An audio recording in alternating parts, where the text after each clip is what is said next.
Hello, my name is Jordan. I'm a junior in college and I'm a criminal justice major. Today's video is basically going to be me talking about what I'm going to school for and why I'm having such a hard time doing it. That's what this video is going to be about, basically the criminal justice system. So yeah. So before I get started with this video, I just wanted to thank my stepdad and my mom for giving me the idea for this video. I think it's a really good one. Just two disclaimers before I start as well. First of all, I'm not trying to offend anyone. That is not the point of this video. Second of all, if you are also the same major as me, that is still a good thing. Like, I think it's still a good thing to be that major. Just because I make this video doesn't mean I think it's like horrible, but there's just things about it that I don't agree with, you know? So yeah, if you're interested in hearing about that, let's just get right into the video. Some of these are just things that I have realized and acquired over the years of taking criminal justice courses, and they're backed up by actual legitimate facts from the NAACP criminal justice fact sheet, which you can find on Google like pretty easily. I have taken Intro to Criminal Justice, criminal courts, policing, corrections. I'm now enrolled in a women and crime class. I know a little bit of stuff, and a lot of the stuff is kind of like repetitive.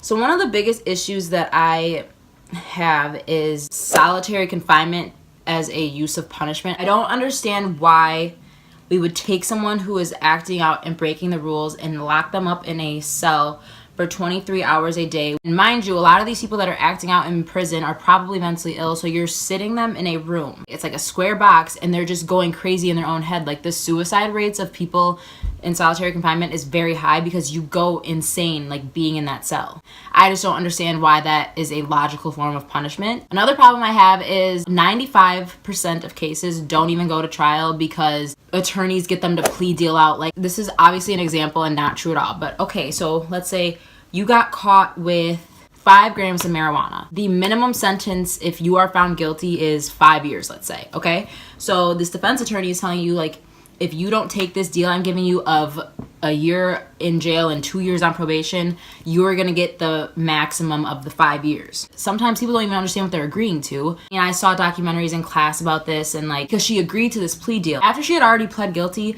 some other facts came out about the case and all charges were dropped, but she was still stuck on probation for 7 years because you can't undo that once you already plead guilty. Like, affected her home life. She had kids. It affected her getting money to support her kids and getting a job and stuff like that because a criminal record holds you back. And she was a black woman, so that makes it even worse. And then speaking of like intersectionality, so all these different oppressions kind of going together. Another problem I have is there's an unproportionate amount of African American men incarcerated. One of the facts that I have to back that up is just from 2015. Blacks and Hispanics made up about 32% of the population at that time of the entire US. 56% of the incarcerated people in the United States at that time were black and Hispanic. That doesn't even make any sense. They don't even make up half of the population. So why would they make up half of the people that are incarcerated, you know? That just doesn't make sense. Another fact with the population is, so this is a fact from today.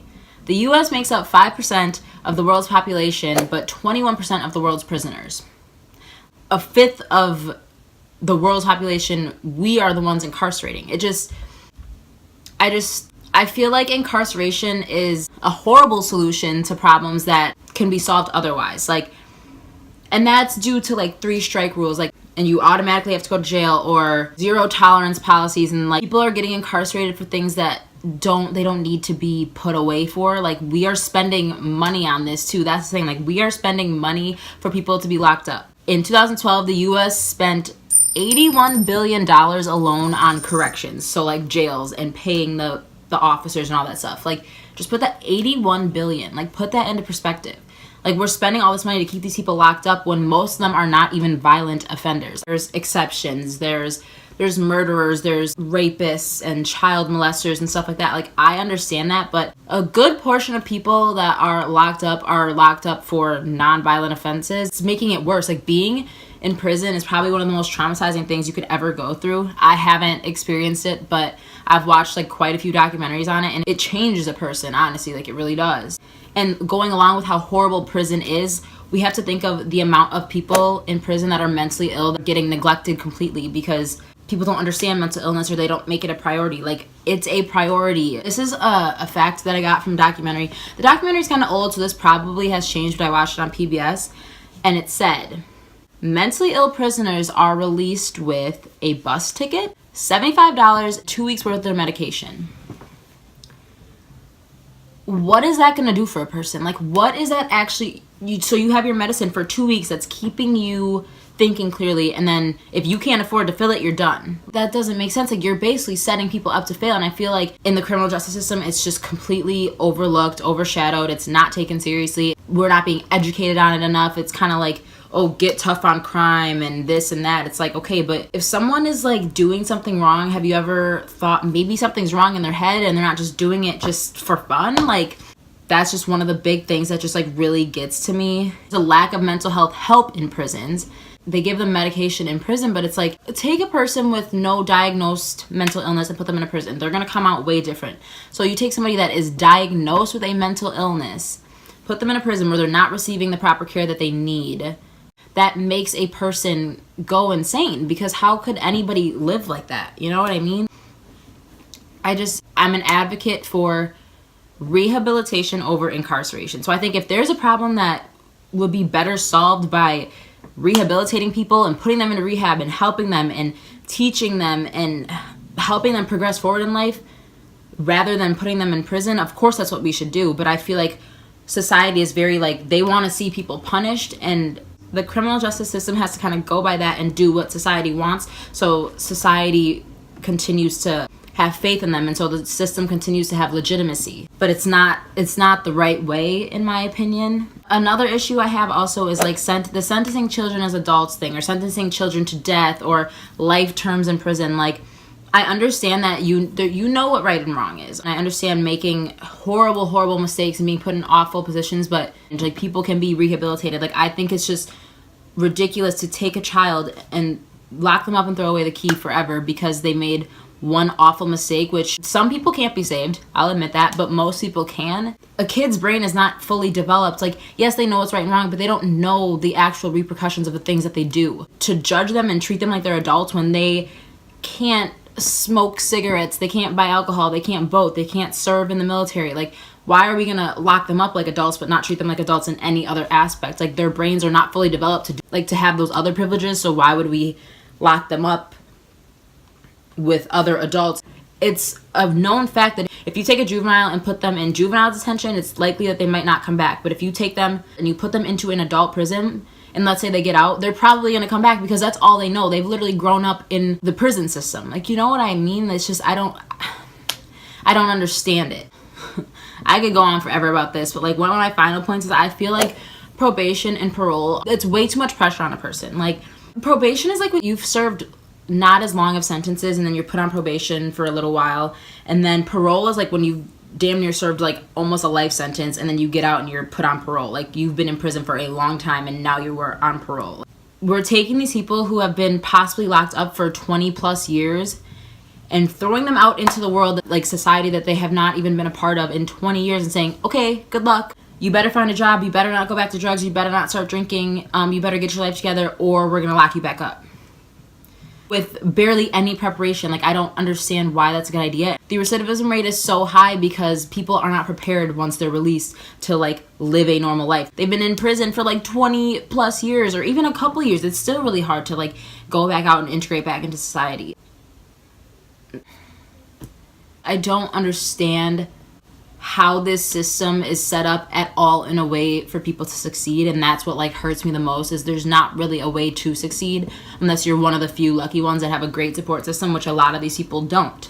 Like, they're just kind of on their own, and like when you throw somebody out on their own back in the world of drugs and alcohol and stealing and trying to get a job, and it's all this pressure. Like, I feel pressure on myself, and I'm very privileged. I have a roof over my head, I go to college, I have 2 jobs. Like, I'm lucky and I get stressed out, so I can't imagine someone that doesn't have any stability or anything like that. And it's kind of like, okay, well, there you go. Like, I hope, like, good luck with that. Like, and yeah, they get to stay in halfway houses and stuff, but it's not forever. They stay to help you for a little bit, and then you're supposed to be on your own. And a lot of the documentaries that I saw, like, a lot of people just commit suicide or they get killed in other situations because they can't cope. So subconsciously they start to do the things that they used to do so they can get locked back up, put back into prison, and have a structure. Like, one of the guys on the documentary I watched literally said that, like, I'm happy to be back because I have a roof over my head, I have food in my stomach, and I have a structure. Like, that's what it's becoming, because so many people are incarcerated and for such long periods of time that they have a really hard time adjusting to life outside of it.